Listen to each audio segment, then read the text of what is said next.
মানুষ মমতা বন্দ্যোপাধ্যায়কে ভোট দেওয়ার জন্য প্রস্তুত আছে বলতে পারি। মানুষ একদম স্বতঃস্ফূর্তভাবে রাস্তার দুপাশে যখন গাড়িগুলো যাচ্ছে, যেভাবে ঘরের মহিলারা যে অবস্থা যে যেমনভাবে আছে ছুটে আসছে একবার মমতা বন্দ্যোপাধ্যায় মনোনীত তার আশীর্বাদ জন্য প্রার্থীকে দেখবার জন্য। দীর্ঘদিন রাজনীতি করছি, বুঝি মানুষের যে মানুষ মমতা বন্দ্যোপাধ্যায়কে ভোট দেওয়ার জন্য। লোকসভা ইলেকশনে এটা বড় ইস্যু ছিল সিএ, এবং এই যেহেতু এটা উদ্বাস্তু বেল্ট এটাকে ধরা হয়, এখানে কী মনে হচ্ছে এই যে তারা যে 5 বছর ধরে গাজর ঝোলানোর মতো সিএটাকে ঝুলিয়ে রাখলো, এবং কিছুদিন আগে যে রুল বেরোয় সেই রুলের যে শর্ত, এটা দেখে এই মুহূর্তে শান্তনু ঠাকুর, অসীম সরকার কিংবা বিজেপি নেতাদের মুখে যে এতদিন বড় বড় কথা বলতো এই সিএতে নাগরিকত্ব দেবো, রুল বেরোনোর পরে সব চুপসে গেল কেন? মানুষ বিজেপিকে ওদের কথায় বিশ্বাস করেছে, প্রতারণা হয়েছে, প্রতারক এবং বিশ্বাসঘাতক মতন কাজ করেছে। এখানকার মানুষের, বিশেষ করে আমার মতুয়া সম্প্রদায়ের মানুষ এবং উদ্বাস্তু মানুষদের ওরা মিথ্যা ভাবনা দিয়েছে এবং ওরা আশা করেছিল যে নিঃশর্ত নাগরিকত্ব দেবে, এবং বিনিময়ে যেটা আমাদের সামনে হাজির করেছে মারাত্মক ভয়ানক কালা কানুন, যে আইনের মধ্য দিয়ে আসামের পুনরাবৃত্তি মানুষ বুঝতে পারছে যে ডিটেনশন ক্যাম্পে নিয়ে যাওয়ার চক্রান্ত, যে যখনই আমি অনলাইনে ফর্ম ফিল আপ করবো ভারতবর্ষের নাগরিকত্ব আমি চাইছি, তার মানে আমি অনুপ্রবেশকারী, প্রথমে আমার কথায় প্রমাণ হবে ফর্ম ফিল আপ করাতে। আমি ভারতবর্ষের মানুষ, আমি সমস্ত পরিষেবা পাই, আমার আধার কার্ড, ভোটার কার্ড সব রয়েছে, কিন্তু আমাকে অনলাইনে ফর্ম ফিল আপ করতে হবে এবং আমার বাবা মার বাংলাদেশের তার birth certificate, immigration, passport, everything কাগজপত্র আমার দেওয়ার ক্ষমতা নেই। অতএব আমি প্রথমে আমার আধার কার্ডের লিঙ্কটা কাটবে, কেটে ডিটেনশন ক্যাম্পে নিয়ে যাওয়ার চক্রান্ত করবে। আমার ছেলেমেয়ের পড়াশোনা, তাদের স্কুল ভর্তি এবং কেউ চাকরি করলে তাদের আজকে অনিশ্চিত ভবিষ্যৎ, আমার প্রপার্টি সমস্ত কিছু ওরা ক্রস করার চেষ্টা। 5 বছর ধরে ভাওতা দিল, কিন্তু এখনও তারা বলছে যে ভোটের পরে আমরা এটাকে রুলটাকে সহজ করব। মানুষ এত বোকা নয় মতুয়ারা, ওরা নাগরিকত্ব নিয়ে যে ভাওতা দিয়েছেন মতুয়ারা ধরেছেন। শান্তনু ঠাকুর যে ভাওতা দিয়েছেন, মতুয়া কার্ড বিক্রি করে কোটি কোটি টাকা তুলেছেন। মতুয়াদের এত বোকা মনে করলে বা উদ্বাস্তু ওপর বাংলার মানুষ বলে এত বোকা নয়। মানুষ বুঝেছেন যে ওদের উপযুক্ত জবাব আর ভোটের পরে করতে হবে না। ওরা ইভিএমের মধ্য দিয়ে, ব্যালটের মধ্য দিয়ে প্রমাণ করে দেবে যে মানুষের সাথে প্রতারণা করলে তার জবাব জায়গা সময় মতন দিয়ে দিচ্ছে। বিপুল ভোটে পরাজয় অবশ্যম্ভাবী, শুধু সময়ের অপেক্ষা। বিগত কয়েকদিন ধরে দেখলাম যে এই নাগরিকত্ব ইস্যুটাকে সরিয়ে রেখে এখন দুর্নীতি নিয়ে চিৎকার শুরু করে দেয় শান্তনু ঠাকুর, অসীম সরকার। এরা নাগরিকত্ব বিষয়টা ভুলিয়ে দিল। আমি বলি এদের এখন পায়ের তলায় মাটি নেই, যত দিন যাবে উদ্ভ্রান্ত পাগলের মতন হবে। এরা কেউ সুস্থ মানুষ নন।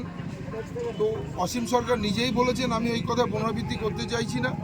আরও যত দিন যাবে অসুস্থ বেশি হবে এবং এই ধরনের কথা, খামখেয়ালিপনা কথাবার্তা অতিরিক্ত হবে।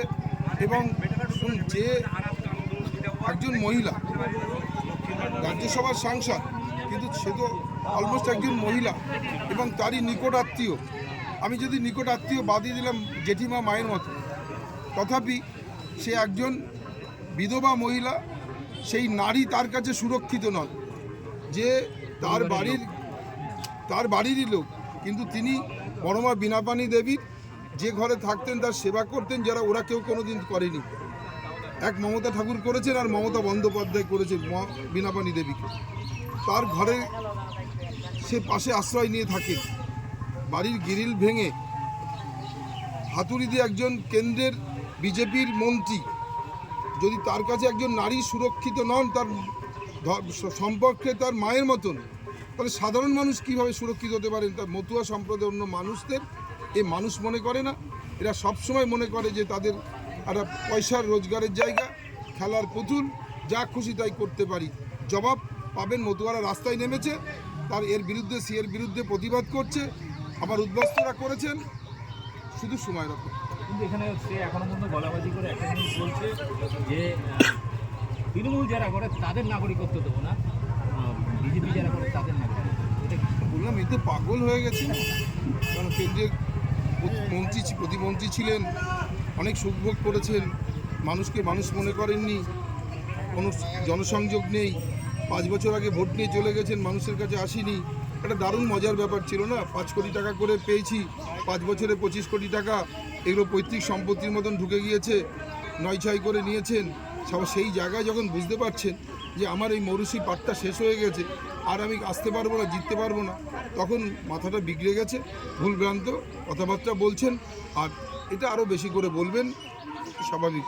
এবার এই যে আমি কয়েকটা মিডিয়াতে দেখছিলাম যে এখনো পর্যন্ত কিছু উদ্বাস্তু বা মতুয়া তারা এখনও শান্তনু ঠাকুরের পক্ষে গুণ গাইছেন, মানে তারা বলছেন না, শান্তনু ঠাকুর যদি বলে আমরা নদীতে ঝাঁপ মারবো, তিনি যদি বলে সিএ লাগবে না তাহলে লাগবে না, কি বলবো এদের প্রতি কি বলবো? আমি বলি আমি ঈশ্বরের কাছে বলি, হরিচাঁদ গুরুচাঁদ ঠাকুরের কাছে এটাই প্রার্থনা করি, এদের শুভবুদ্ধি হোক। কারণ হচ্ছে কিছু মানুষ থাকেন, সে তার পার্সেন্টেজটা 0 পয়েন্টে এসে দাঁড়াবে, ঠিক আছে? সেই পার্সেন্টের কোনো মূল্য নেই। কিছু পর্যায়ে মানুষ থাকেন যে ওর সঙ্গে হয়তো ও যে ভাবে অভ্যস্ত বা অসীম সরকারের সেই কথার পুনরাবৃত্তি, হয়তো সেই শিষ্যরা এই ধরনের কথাবার্তা বলতেই পারে, কেননা সন্ধ্যার পরে হয়তো একসঙ্গে বসেন, তাদের একটা আলাদা টিম থাকে, এরা নিশ্চয়ই অন্য কিছু। সেটা তো আমাদের ওদের ফাঁসানো হচ্ছে, কিন্তু তারপরেও কি বুঝছেন, মানে বিভিন্ন জায়গায় যাওয়ার পরেও কি বুঝছেন যে ওদের আর কি তাদের যে মোহটা ছিল এই আইন? দেখুন, আমি আপনার কথাই বলি যে মমতা ঠাকুর যখন রাজ্যসভায় তিনি শপথ নিতে গেছিলেন, হরিচাঁদ গুরুচাঁদ ঠাকুর আমাদের কাছে ভগবান, এবং সেটা নরেন্দ্র মোদী মানতেন বলে ভারতবর্ষের প্রধানমন্ত্রী ছুটে এসেছিলেন ঠাকুরনগর, ছুটে গিয়েছিলেন ওরাকান্দি।